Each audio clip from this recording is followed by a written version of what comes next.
Hello everybody, my name is Ilya. And my name is Tyler. Together we make up Kovray, a couple that loves to play board games. And archaeology. We do? Oh. This week we have a What's the Merit for You? Kickstarter preview! So this video is sponsored by Coffee Bean Games, a brand new publisher helmed by the same people that run Jelly Bean Games. And their games have really brought a lot of joy and quality to our table, and I'm sure Coffee Bean will do the same. In this video, we're taking a look at Cartouche. Like we said before, Cartouche is published by Coffee Bean Games. It's designed by Peter C. Hayward and Jeff Fraser. In this game, you'll be brought back to ancient Egypt, taking on the role of an archaeologist. And as an archaeologist, you'll be collecting fragments to restore murals and complete stories of the pharaoh Hatshepsut. Now, Hatshepsut was the first female pharaoh in Egypt. Her image was chiseled off stone walls, and her royal name, her cartouche, was removed from the murals. Now, it's your responsibility to restore her image, restore the stories, and rebuild those murals. Now, this game is live on Kickstarter right now from August 3rd to 27th. Let's do a quick overview of how to play. Now note, we are going to show you the game in Tabletop Simulator, which you will actually have access to, so you can check out the game yourself and play it as well to see if it's something that's up your alley and if you want to back it. Also, this is a prototype version, so the things you see on Tabletop Simulator might change as the game progresses, but for now, this is what you get. Well, as always, you'll begin by setting up.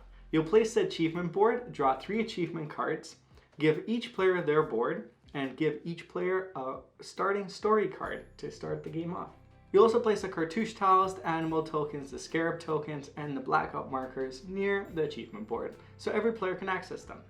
You'll place the animal tiles in a tile bag and prepare your story deck card based on your player count.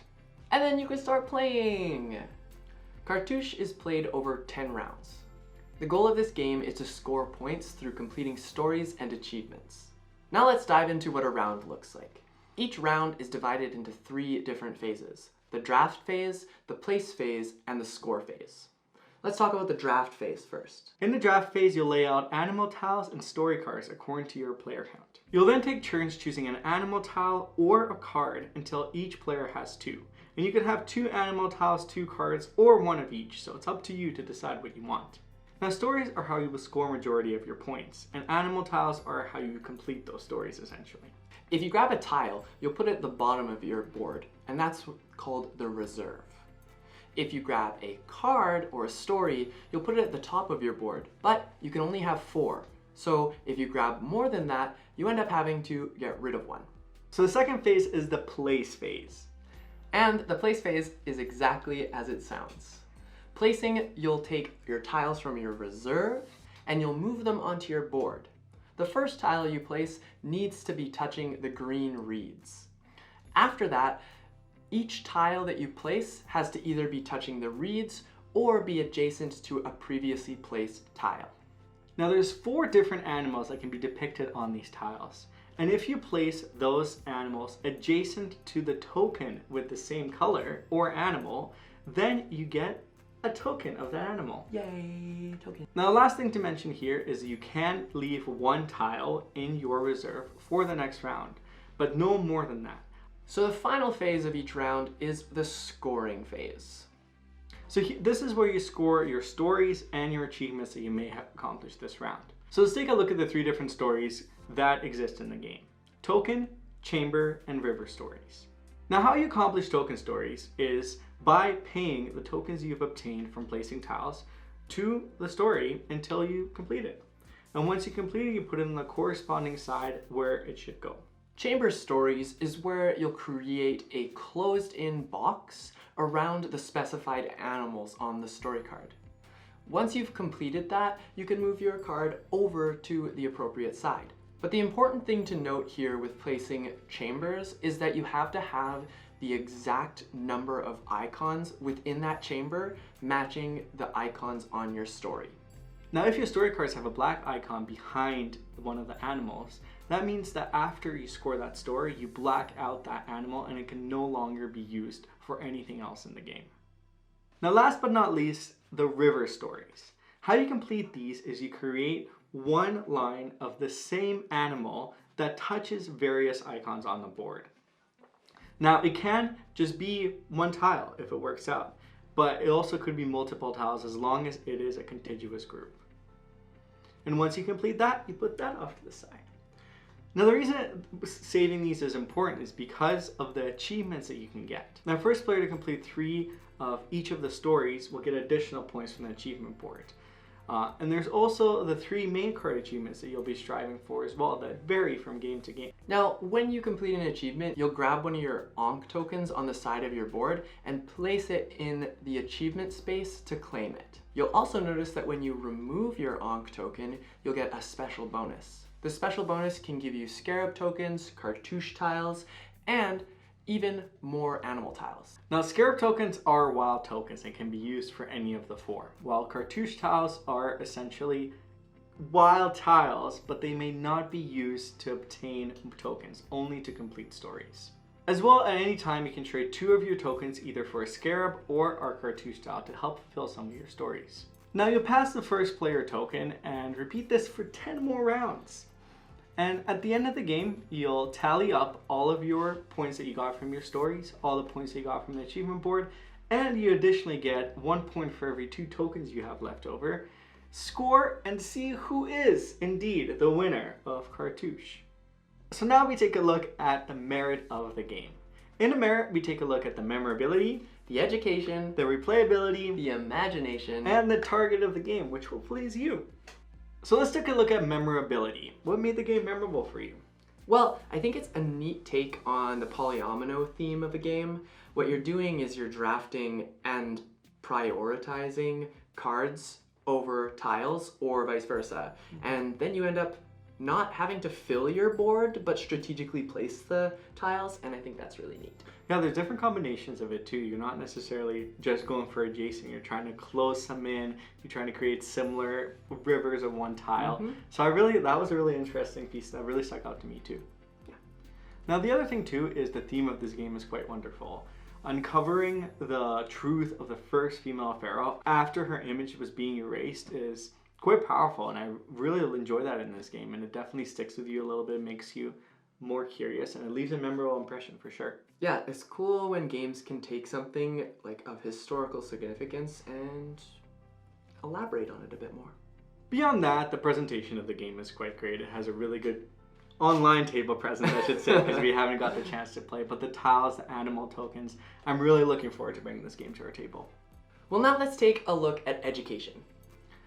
Well, the theme again is what really drew me into this game. Initially, I was really unaware. Yeah, me I too. was unaware. I actually didn't even know who the first female pharaoh of Egypt was, let alone that her history was trying to be erased by a lot of people. It took me a second too, because I wasn't sure if this was fictional or based on real events, but upon learning that it was based on real events, I was really interested in diving more into it and the causes and the reasons why. And I think when a game does that, it has a really profound impact. So I want to thank Coffee Bean for educating me a little bit and diving into that, and I encourage you folks to learn a little bit about Hatshepsut as well. Yes, it definitely sparks some curiosity, and I think it's healthy to be able to step away from a board game and be like, I want to learn more. Education! Yay! But besides that, this game really has you like on the edge of your seat, because you've really got to be adaptable, and you really have to learn what you need to be taking and when you need to be taking it. Because there's only going to be so many tiles that are showing up during your draft, and same thing with the stories. So if something doesn't go your way, you've got to be able to shift that and be like, okay, how do I fix the situation I'm in so I can accomplish the goals and ultimately score the most points? Well, with the core mechanic being drafting, it is really interesting too that you're drafting not only tiles, but the scoring conditions, the story cards. So you're almost balancing that scale of how do I score enough points but have the tiles to fulfill them. And I find that aspect really interesting, and it does challenge and push you, because you're not always going to get the right tiles, you're not always going to get the right stories, but you do live in that moment and you're adapting.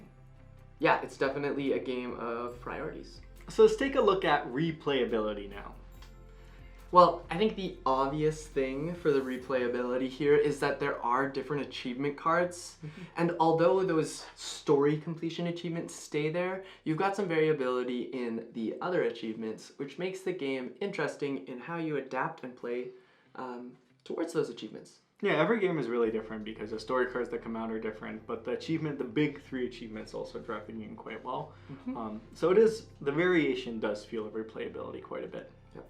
And also because it's a drafting game, you're never going to have the same sequence of cards showing up or tiles showing up. So it's one of those games where even though you're doing very similar things and taking very similar actions, it's going to feel like a different game every single time you play it. And a neat aspect here too is that your player board, where the icons are, stays the same. So you can, throughout game to game, begin to path out the best ways to get certain tokens. And I think you can get better in this game the more that you play it. I know we certainly have. Yeah, oh for sure.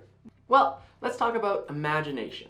I love this aspect because who didn't want to be an archaeologist one day, discovering the ruins, but also restoring a lot of the important history that our world has left behind.